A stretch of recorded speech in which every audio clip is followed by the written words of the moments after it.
Mesdames et messieurs, bonsoir et bienvenue sur La Barrie. Tout de suite, les titres de cette édition. Lutte contre l'insécurité alimentaire dans l'espace UEMOA. Une rencontre de haut niveau s'est tenue à Niamey ce vendredi. C'est le président de la République, Issoufou Mahamadou, qui l'a présidé.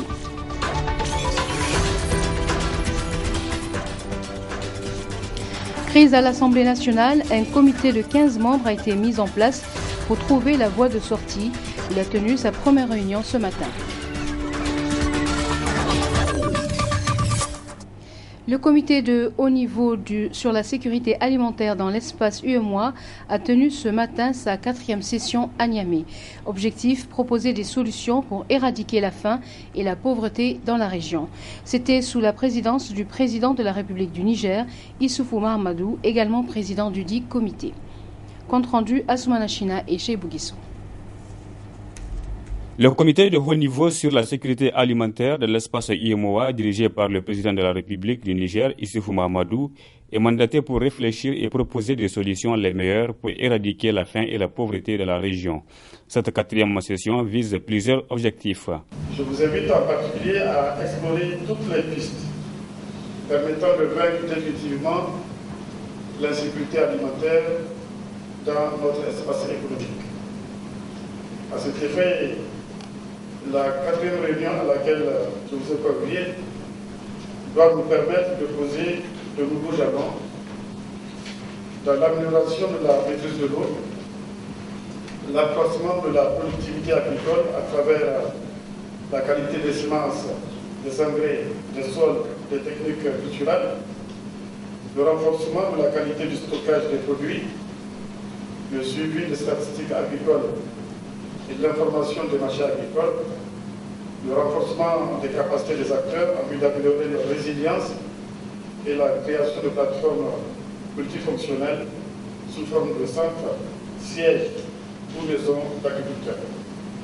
Elle doit aussi être une opportunité pour élargir les investigations sur la prise en compte d'aspects nouveaux dans les stratégies de promotion de la sécurité alimentaire et du développement agricole durable.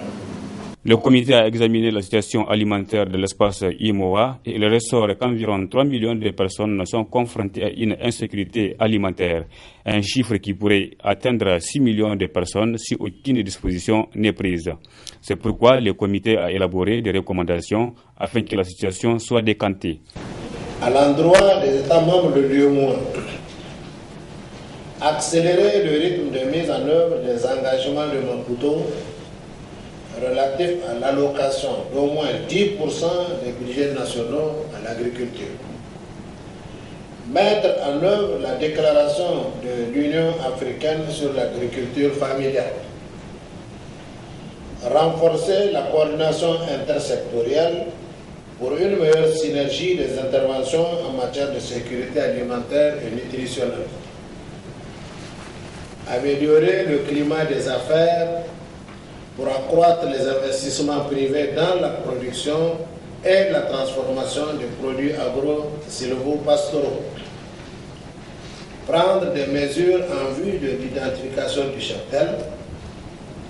Rendre disponibles à temps les plans de contingence et réponse et de réhabilitation au profit des zones vulnérables. Renforcer les systèmes d'épidémio-surveillance et de lutte contre les maladies animales contagieuses. Renforcer l'engagement et la mobilisation politique afin d'accélérer le processus de formulation et d'adoption des priorités résilience pays, PRP Agir, et de créer les conditions pour le financement de leur mise en œuvre. à l'endroit des organes et institutions de l'UEMOA. Opérationnaliser les organes prévus pour la gouvernance du programme de sécurité alimentaire et nutritionnelle de l'Union, notamment le secrétariat technique, le comité des experts et le comité de pilotage et de suivi des actions du comité de haut niveau sur la sécurité alimentaire. Le président de la République du Niger, président du comité du haut niveau sur la sécurité alimentaire de l'espace IMOA, a émis le vœu de voir engager un programme à l'image des 3N afin que les Ouest-Africains nourrissent les Ouest-Africains et les Africains nourrissent les Africains. Première réunion ce vendredi du comité chargé de trouver des voies et moyens pour mettre fin à la crise que connaît la deuxième institution de la République depuis le 17 avril dernier. Le comité de 15 députés est présidé par le président de l'Assemblée nationale. Commentaire Hassan Saleh Mustafa. 15 députés nationaux, dont 5 de la majorité, 5 de l'opposition et 5 de l'opposition qui soutiennent le pouvoir, c'est donc ce comité qui a désormais la lourde responsabilité de trouver une solution consensuelle à la crise qui secoue l'Assemblée nationale depuis environ 3 semaines. Ce comité, présidé par le président de l'Assemblée nationale, a tenu sa première rencontre ce vendredi à huis clos.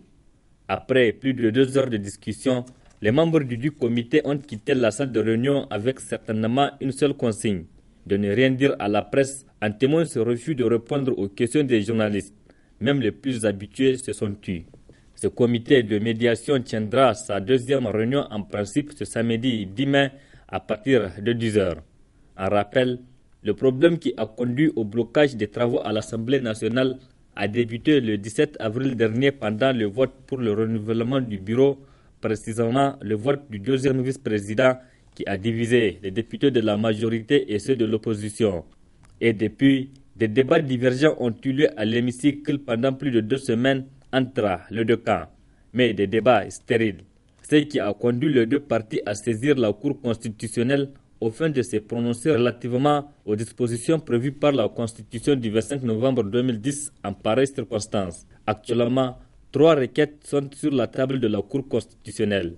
La requête de la majorité, celle de l'opposition et la requête du président de l'Assemblée nationale.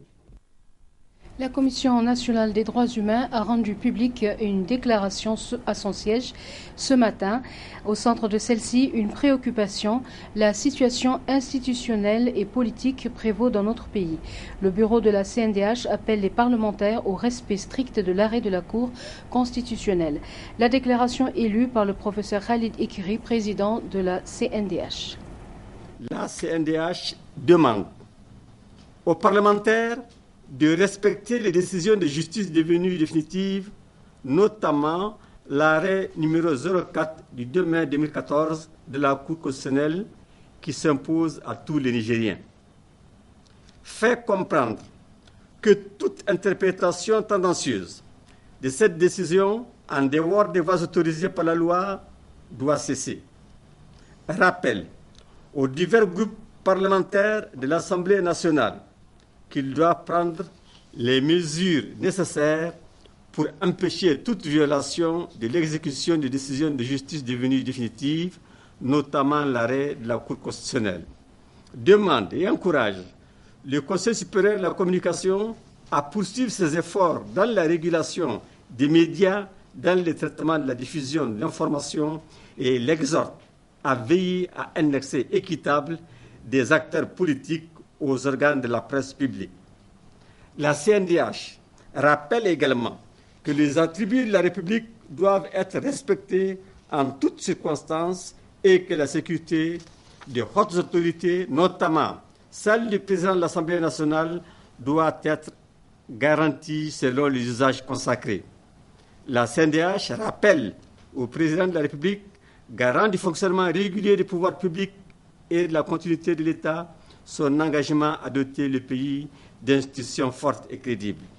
Enfin, la CNDH, dans la lancée de sa déclaration d'Agadez en date du 26 avril 2014, a déjà entamé une série de rencontres avec les acteurs politiques en vue de renouer le fil du dialogue politique et social. Après avoir interpellé le président de la République et les élus nationaux il y a 2 semaines sur la situation qui prévaut à l'Assemblée nationale, le Cercle de réflexion pour la démocratie au Niger, CRD Niger, a à nouveau animé un point de presse ce matin. Une sortie médiatique à travers laquelle le CRD Niger appelle le président de la République à dissoudre l'Assemblée nationale, fustige la manière avec laquelle les médias d'État traitent l'information et appelle à une marche sur l'Assemblée nationale le mercredi 14 mai prochain. Plus de précisions avec le porte-parole du CRD Niger, Insa Garba, que je vous propose de suivre. Le président de la République, il a aujourd'hui toutes les chances de réussir en prenant un décret pour dissoudre l'Assemblée nationale. Parce que nous estimons, et cela est clair, personne ne dira le contraire, il n'est pas possible d'avoir une porte de sortie de crise par rapport à cette affaire à l'Assemblée nationale. Ce n'est pas possible. Vous avez compris. Pendant 3 semaines, ils ont essayé de faire des débats entre eux. Ils n'ont jamais eu une proposition qui a allé dans le sens de la loi. Ils n'ont jamais eu. Ils ont tous revenu pour dire que c'est un problème politique, il faut le régler politiquement. Tellement qu'ils pensent que les peuples ne sont pas intéressants, tellement qu'ils pensent qu'ils n'ont pas de respect pour le peuple, pendant tout ce temps-là, ils ont fait leur bruit. Les peuples les ont dit arrêtez. Ils ont refusé d'arrêter. Maintenant, parce qu'ils se rendent compte qu'ils n'ont pas de possibilité, maintenant ils disent ok, on va mettre en place un comité pour aller réfléchir, pour violer la Constitution. Nous interpellons le président de l'Assemblée nationale pour qu'il sache que sa responsabilité est là.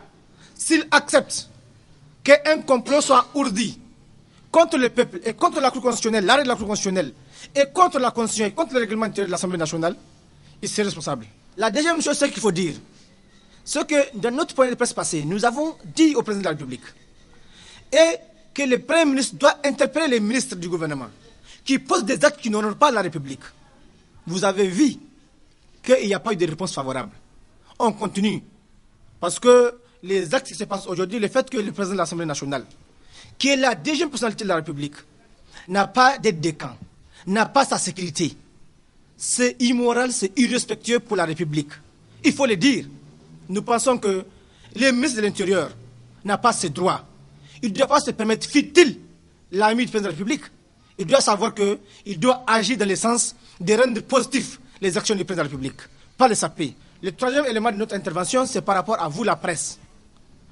Nous avons suivi et vous suivez ce qui se passe dans certains télés. C'est dommage que le Conseil supérieur de la communication ne puisse pas faire son travail. Nous interpellons ici le CSC. La télévision nationale est un organe d'État, un organe public. Et d'ailleurs, toutes les télévisions qui existent au Niger ont d'abord un rôle de service public d'abord. Particulièrement la télévision nationale parce que chaque Nigérien qui consomme de l'électricité paye une redevance à la télévision nationale. Cela nous donne droit à l'information. Vous avez vu ces 2 jours-là, le traitement qui est réservé à la déclaration des députés de l'opposition. Nous ne défendons pas les députés de l'opposition, mais nous pensons qu'en tant que défenseur des droits de l'homme, le peuple a droit à l'information. Et l'organe public qui doit informer tout le monde de manière équitable, c'est la télévision nationale. Vous avez vu avant qu'il y ait la télévision nationale, on a mis à l'intégralité la déclaration des députés de la majorité. Hier, vous avez suivi comment on a fait le traitement de la déclaration de l'opposition. Et pourtant, d'autres médias nous apprennent que l'opposition veut poursuivre le président de la République devant la Cour constitutionnelle pour avoir trahi son serment. La télévision nationale qui devait nous faire cette information, ferme l'information pour nous. Nous avons droit à l'information. Et nous rappelons ici aux responsables de ces organes de presse, des organes de presse de la presse privée comme de la presse publique, qui sont au sort des pouvoirs, qu'ils sachent qu'ils doivent arrêter. Aujourd'hui, actuellement, les députés sont en conclave pour avoir comment violer l'arrêt de la Cour constitutionnelle, comment violer le règlement intérieur, comment violer la Constitution. Si cela arrive, ça veut dire que le président de la République est responsable de ça, lui également. Et lui et le président de l'Assemblée sont responsables de cela. Et c'est pour cela que, enfin, nous invitons les peuples nigériens, des résidences à Niamey ou des passages, le mercredi à venir, je répète bien, le mercredi à venir, nous sortirons pour marcher sur l'Assemblée nationale. Le mercredi à venir, nous sortirons pour marcher sur l'Assemblée nationale et débouter les députés de là-bas parce qu'ils ne sont plus là pour le peuple, ils sont plus légitimes pour défendre le peuple, puisqu'ils ne font rien pour le peuple, ils sont là pour eux-mêmes. Clôture ce matin à l'Hôtel Sahel d'un atelier de formation pour les formateurs en matière de lutte contre la traite des personnes. Un atelier organisé par l'Agence nationale de lutte contre la traite des personnes ANLTP grâce au soutien financier du gouvernement des États-Unis d'Amérique et de la République italienne. Compte rendu, Youssouf Omar et Halid Bourema. 15 magistrats, 15 officiers de police judiciaire, c'est le total d'agents au service de la justice formés en matière de lutte contre la traite des personnes au cours de l'atelier. C'est une œuvre de l'Agence nationale de lutte contre la traite des personnes avec le soutien des États-Unis d'Amérique et de la République italienne. Les 30 participants constitués de 15 magistrats et 15 OPJ vont faire des répliques à l'intérieur du pays pour faire à la fois de la formation et de la sensibilisation sur la traite des personnes. La deuxième raison, c'est qu'aujourd'hui, tout le monde suit l'actualité, on sait que la traite des personnes et le trafic illicite de migrants sont devenus des phénomènes d'envergure nationale, comme le procureur d'Arlit a eu à le dire. Seulement, si vous le constatez, les citoyens ne comprennent pas, ils ne sont pas satisfaits et se disent comment la justice est là, la police est là et que ces trafiquants arrivent quand même à sortir des ressortissants nigériens hors de nos frontières. Cette formation nous a permis, OPJ et magistrats, de discuter sur les difficultés qui se posent à nos services sur le terrain. Aujourd'hui, quelle que soit la volonté du juge, il ne crée pas le droit, il l'applique simplement. Et la formation nous a permis de nous rendre compte qu'il y a une forte mobilisation. Aujourd'hui, si vous arrivez à avoir autant de nombre de cas devant les juridictions, c'est que quelque part, les services compétents sont en train de travailler. Le problème qui se pose aujourd'hui à nos juridictions, ils sont déterminés, mais il leur manque le texte adéquat, qui est le texte portant trafic illicite des migrants, qui est dans le circuit aujourd'hui.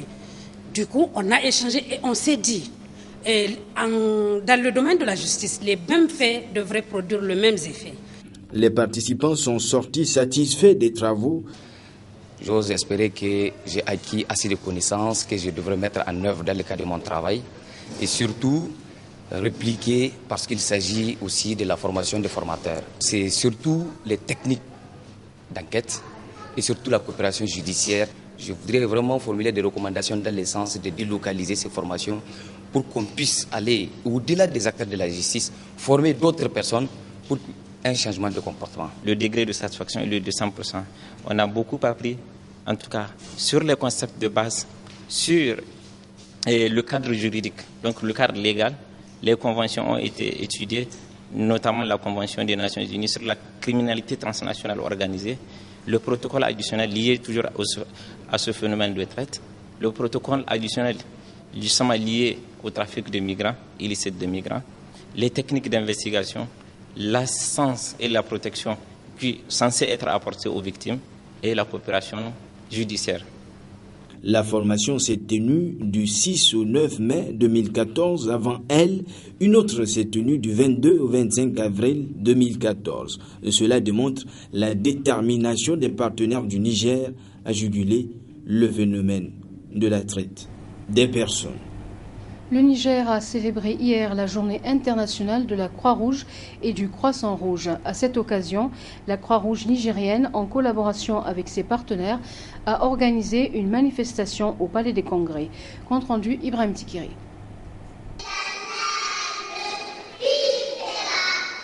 C'est la première dame, Aïssata Youssouf Mamadou, qui a présidé l'édition 2014 de la Journée mondiale de la Croix-Rouge et du Croissant-Rouge. Après un défilé et un chant d'accueil, place au discours dans lequel il est ressorti l'historique et l'importance du mouvement de la Croix-Rouge et du Croissant-Rouge. Chaque année, le 8 mai, nous célébrons la Journée mondiale de la Croix-Rouge et du Croissant-Rouge. Aujourd'hui, nous célébrons le pouvoir de la communauté et de la solidarité humaine, tant sous les projecteurs de la situation de crise que sur l'anonymat de la vie quotidienne.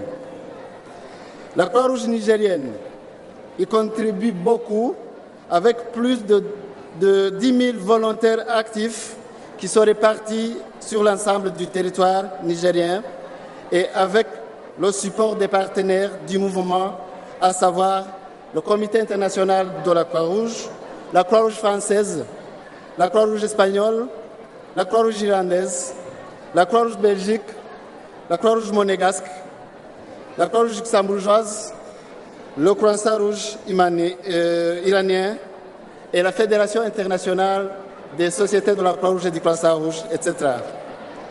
Grâce à cet appui, la Croix-Rouge nigérienne intervient dans les domaines de sécurité alimentaire, santé et nutrition, eau, hygiène et assainissement, la migration et les mouvements de population, la réduction des risques liés aux catastrophes, la lutte contre les épidémies, le droit international humanitaire et la culture de la paix. Sur le thème de la journée du 8 mai, c'est le président de la Croix-Rouge nigérienne, Ali Bandjaré, qui en a expliqué le sens. Le thème retenu cette année est Mon histoire Croix-Rouge. Il s'agira, à travers ce thème, de mettre en exergue l'histoire des millions de personnes ayant un lien chaque jour, sous une forme ou sous une autre, avec la Croix-Rouge et le Croissant Rouge, souvent sans même en avoir conscience.